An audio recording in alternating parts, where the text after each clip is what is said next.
E aí, minha galera? Olha só, nós temos essa novidade bacana para vocês. Nós vamos fazer a correção e o comentário da prova do CHQO. Primeiramente, eu quero agradecer todos os nossos alunos por esse presente maravilhoso que foi a confiança de vocês no nosso trabalho. E pelo que eu vi, nós retribuímos isso aí com muita qualidade. E mais um sonho realizado, mais uma barreira que a gente tá vencendo, né? E hoje, gente, nós vamos fazer aqui, junto com os nossos alunos, com vocês, a correção da nossa prova. Tá legal? Nós não vamos deixar vocês fazerem perguntas. Por quê, minha galera? Por que não vai ter pergunta? Porque senão vai demorar muito. E os nossos professores vão passar aqui e a gente está dando no máximo aí 10 a 15 minutos para cada professor. Tá? Porque eles não têm tempo. Para vocês terem uma ideia, a professora Valéria vai tá em reunião hoje o dia inteiro. Tá legal? Então a gente vai fazer um trabalho onde vocês não vão poder fazer perguntas. E eu estou orientando os professores aqui que se tiver alguma questão que caiba gabarito, ele já vai estar, recurso, ele já vai estar passando essa informação para vocês. Tá legal? De forma que vocês tirem todas as dúvidas de vocês hoje. Tá legal? Muito obrigado. Vamos aguardar o resultado final. Eu acredito aí que a gente passou dos 90% de aprovação, porque a aprovação para mim é média 5, tá legal? Passou na prova, média 5 para mim já é considerado aprovado. E nós somos alunos aí com 9.8, 9.125, tá uma galera muito padrão, tá legal? Então, muito obrigado pela essa confiança de vocês. Agora eu vou chamar o professor Clécio, que vai abrir a nossa revisão e a correção da prova de vocês. Um grande abraço. Chega aí, Clécio. Valeu, Marcão. Meu irmão, olha, ó. Professor Clécio. Pessoal, bom dia, tudo bem? Sou o professor Clécio de História. Vamos continuar isso aqui? Não vou falar para vocês hoje o gabarito que eu fiz da prova, claro que não saiu o gabarito oficial, tá? E nós vamos bater depois, baseado no que eu fiz. Tem uma coisa bacana, viu, para vocês. Eles colocaram, facilitar a vida de vocês. Todas as questões vieram em ordem cronológica, hein? Coisa que não é tão comum. As questões vieram certinhas na ordem cronológica. Então, eu vou passar aqui de forma relativamente rápida o gabarito que eu cheguei à conclusão, tá bom? Não vou poder ficar comentando detalhadamente tudo. Vai ser rápido. Bacana? Então, vamos lá, gente. Vamos para as questões aqui. Eu vou ler a questão para vocês, falar qual é o item certo e por que os outros itens estão errados de forma acelerada. Vocês estão olhando aí a prova, vou começar com a questão 1. Acelerado, gente, vamos lá. Em 2022, completos 200 anos da independência do Brasil, nossa emancipação política ocorreu dentro de um processo no qual a transmigração da corte portuguesa teve papel fundamental, inaugurando o chamado período joanino, que findou com a também indispensável para o processo de Revolução Liberal do Porto. Sobre a referida revolução, assinale a alternativa correta. Então vamos lá. Gente, é sobre a Revolução do Porto. Teoricamente foi em 1820. Está 21 aqui, mas tudo bem. Vamos lá. Eu vou falar primeiro todas as erradas e fecho com a certa por último. Letra A. Revolução do Porto, que aconteceu lá em Portugal. Refletiu a insatisfação dos portugueses com o enfraquecimento do absolutismo. Já parou de ler, porque a revolução era para acabar com o absolutismo. Então não pode ser insatisfação com enfraquecimento. Eu vou ler a questão toda não. Tá errado, já paro. Letra B. Foi fruto dos interesses da classe de comerciantes estabelecido na colônia, parou de ler. Porque a Revolução do Porto é feita com os portugueses lá em Portugal, não no Brasil. Letra C. Ocorreu por pressão dos grandes proprietários exportadores brasileiros, parou de ler porque é brasileiro e a Revolução é com os portugueses. D. Foi ao encontro então é a favor, tá? Foi o encontro do desejo das cortes portuguesas, tá certo? Que objetivaram com o movimento a manutenção da elevação do Brasil a reino. Parou de ler. Um dos critérios da Revolução do Porto é fazer o Brasil voltar a ser colônia. Então não quer manter nada não. Resposta certa, letra E.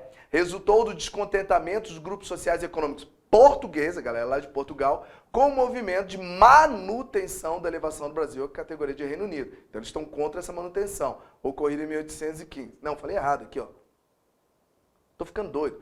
Letra D, foi o encontro do desejo das cortes portuguesas que eu acabei de ler. Letra certa é a E. Eu tô lendo a D, gente, tô emaconhado aqui. Resultou do descontentamento de grupos sociais e econômicos portugueses, descontentamento dos portugueses.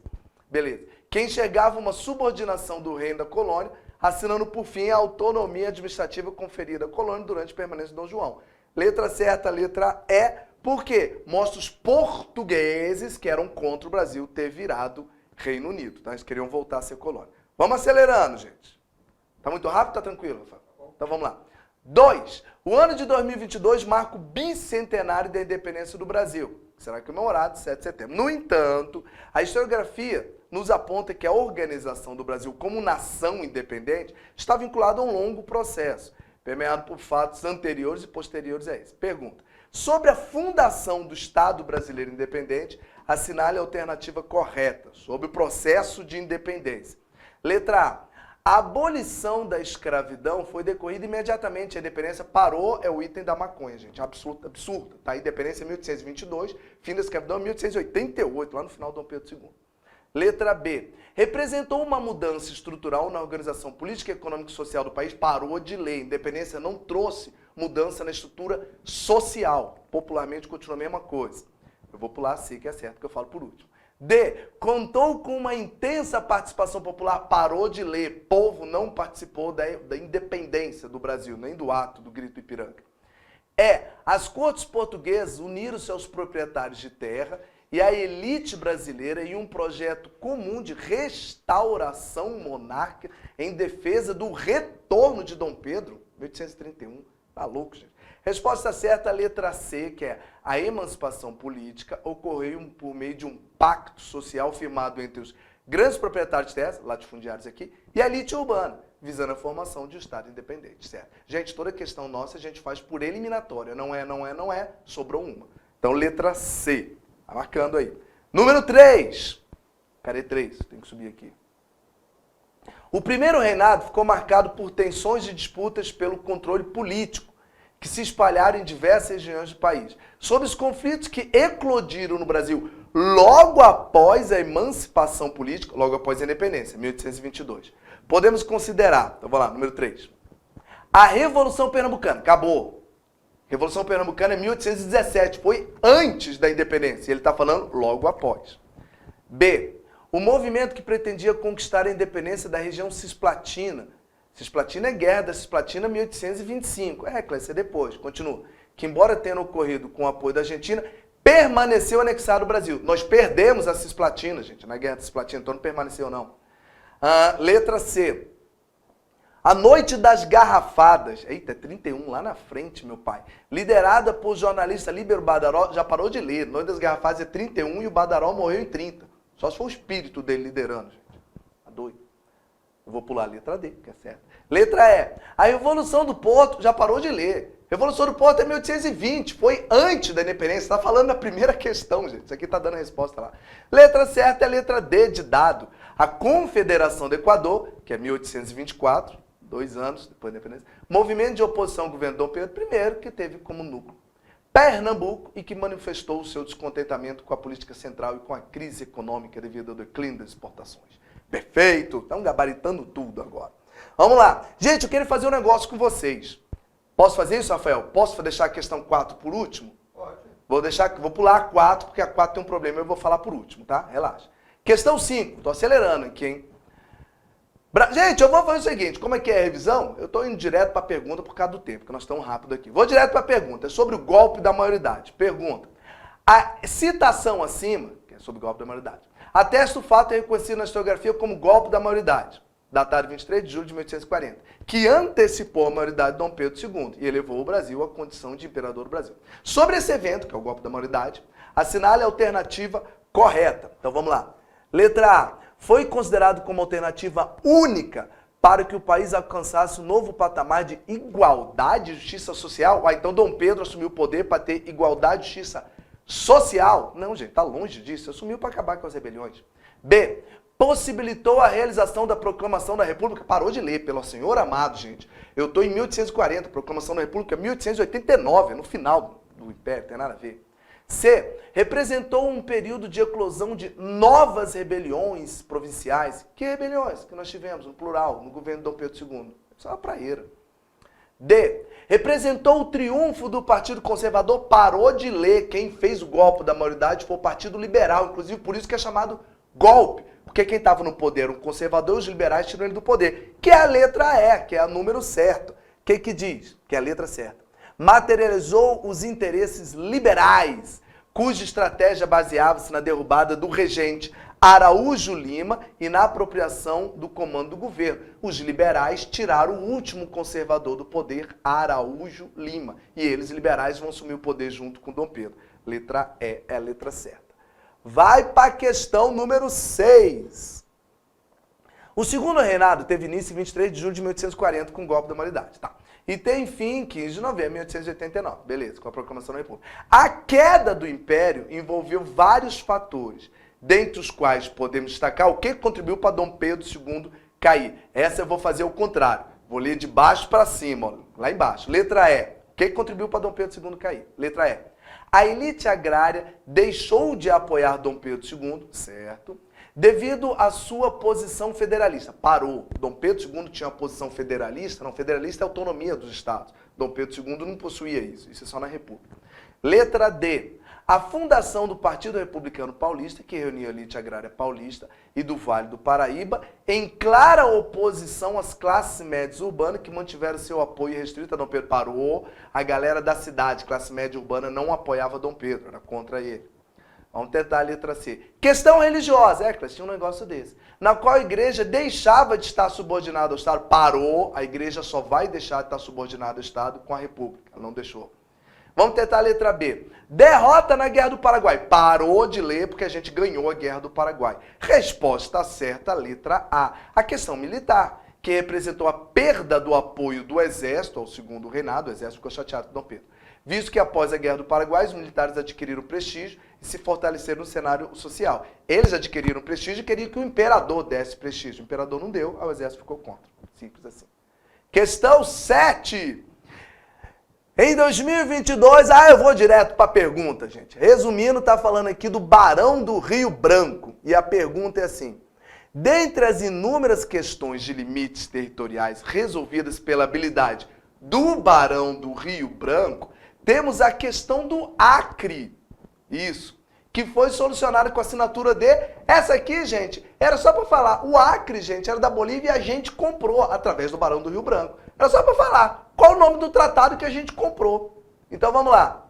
Letra A. Tratado de limites e navegação. Isso tem nada a ver entre Brasil e Uruguai. Tratado de arbitrariamento entre Brasil e Argentina. Tratado de La Paz de Ayacucho. Olha o ano que está aqui, 1867. Esse realmente tem a ver com a região do Acre. Mas não é o Rio Branco que faz isso, é lá atrás, bem atrás. Convênio de Taubaté nem tratado é de território. Convênio de Taubaté era para comprar o excedente do açúcar, tem nada a ver aqui. O certo é a letra A, gente. Tratado de Petrópolis, 1903, onde a gente comprou o Acre por 2 milhões de libras esterlinas. Vamos para a questão 8. Tá bom demais. Vencedor nas eleições presidenciais de 1945 com 55% dos votos, o general Eurico Gaspar Dutra, que veio depois de Vargas, governou o Brasil entre 46 e 51, marcando o seu governo pela adoção de uma série de medidas, com exceção, gente, exceção, pergunta na negativa, o que não foi dele? Então vamos lá, letra A. Rompimento das relações diplomáticas com a União Soviética. Fez. Porque a gente está começando, sabe, a Segunda Guerra, começando a Guerra Fria. A gente rompeu com a União Soviética, é verdade. Adoção de início de uma economia liberalizante, com abertura comercial e diminuição da intervenção estatal. Tá certo, cara. Por quê? Ele deixou entrar muitos produtos estrangeiros no Brasil, que inclusive lascou com a nossa economia. Alinhamento dentro do contexto de bipolaridade da Guerra Fria aos Estados Unidos. Tá certo, a gente tomou posição ao lado dos Estados Unidos. Isso aí é tosco. Vou pular a letra D. Intervenção em alguns setores de sociedade, como o Partido Comunista, que teve seu registro cassado. Certo, se a Guerra Fria ficou do lado dos Estados Unidos, o contrário é o nosso inimigo. Ele fechou o Partido Comunista. A letra que você teria que marcar é a letra D de dado, porque essa falou exceção, não é do Dutra. Olha o que fala. Investimento significativo na indústria de base por meio de parcerias com a indústria iniciativa privada, dando origem ao Plano Salt. Plano Salt é dele, tá certo. O erro vem agora. E ao decreto da criação da Companhia Siderúrgica Nacional. Amados, Companhia Siderúrgica Nacional foi Vargas que fez em 41, não foi Dutra, meus queridos. Então, vocês teriam que marcar a letra D de dado. Vamos para a questão 9. Essa aqui foi linda, olha que maravilha. Eu falei em sala de aula, gente, é um detalhe que muita gente perdeu.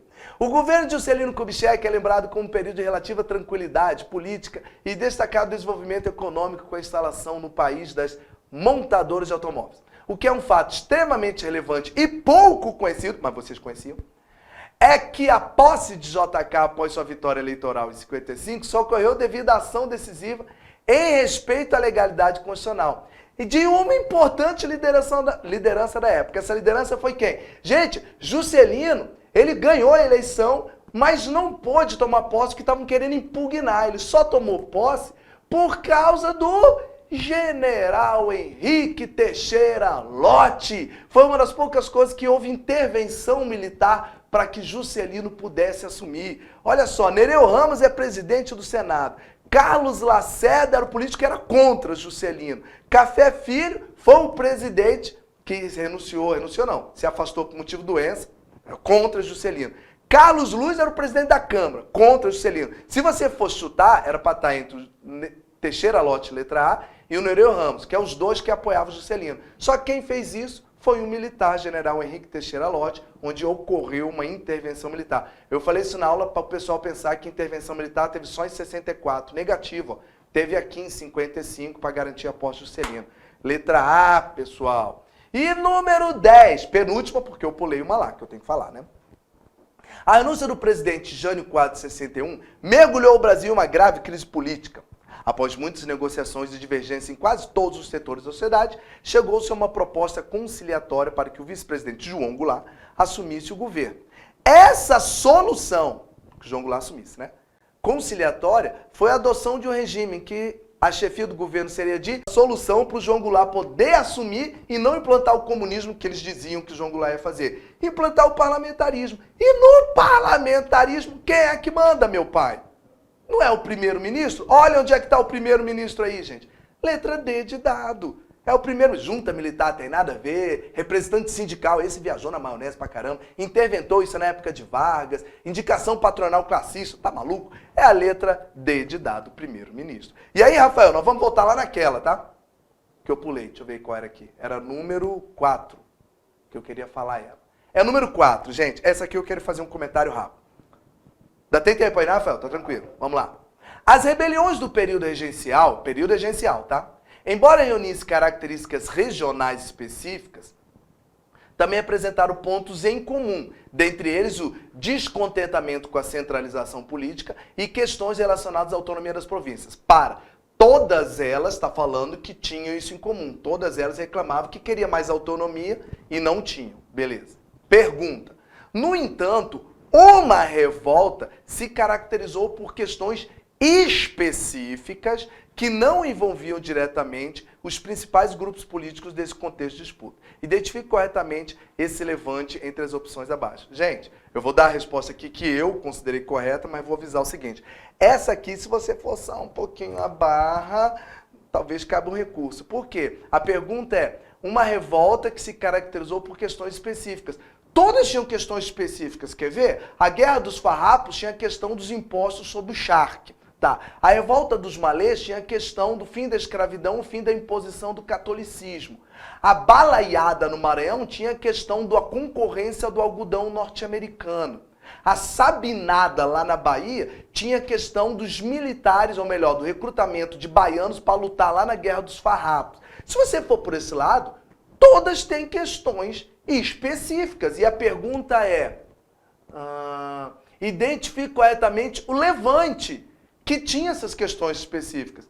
Pode ser qualquer uma. Só que ele fala assim, ó. Uma revolta caracterizou por questões específicas que não envolviam diretamente os principais grupos políticos. Então, se você está pensando nos farrapos, é que os farrapos tinham uma questão específica, né, do charque. Mas lá eram os fazendeiros, ricos, latifundiários, estancieiros. Eles fazem parte dos principais grupos políticos. Quem não envolvia, que eu marquei, foi a letra E, Revolta dos Malês, na Bahia. Por quê, Clésia? Porque Malês, qual é o problema específico deles? Eles querem o fim da imposição do catolicismo e o fim da escravidão. Malês era um tipo de negros vindo da África, muçulmanos, que lutaram lá na Bahia. Então a revolta dos malês, gente, ela tinha um caso específico. E é feito por escravos negros. Escravos negros não são principais grupos políticos, não estão envolvidos. Então, ao meu ver, entra malês porque na Guerra dos Farrapos tem elite. Na balaiada, no início dela, tem elite. Na sabinada tem um médico, Francisco Sabino, tá? E a cabanagem é só de pobre mesmo, mas não tem essa questão específica. Então sobrou, na minha concepção, a revolta dos malês, que é a revolta que tem um caso específico e que não envolve, olha a segunda linha de baixo para cima, não envolvia diretamente os principais grupos políticos. Beleza, queridos? Esse foi o gabarito do professor Clécio, espero que esteja correto e que vocês tenham gostado. Precisa falar as letrinhas? Não, né, Rafael? Já foi tudo certinho. Beleza, galera, então a gente se encontra por aí, espero que vocês tenham ido bem. Um grande abraço, um beijo para vocês. Até mais, galera. Tchau, tchau.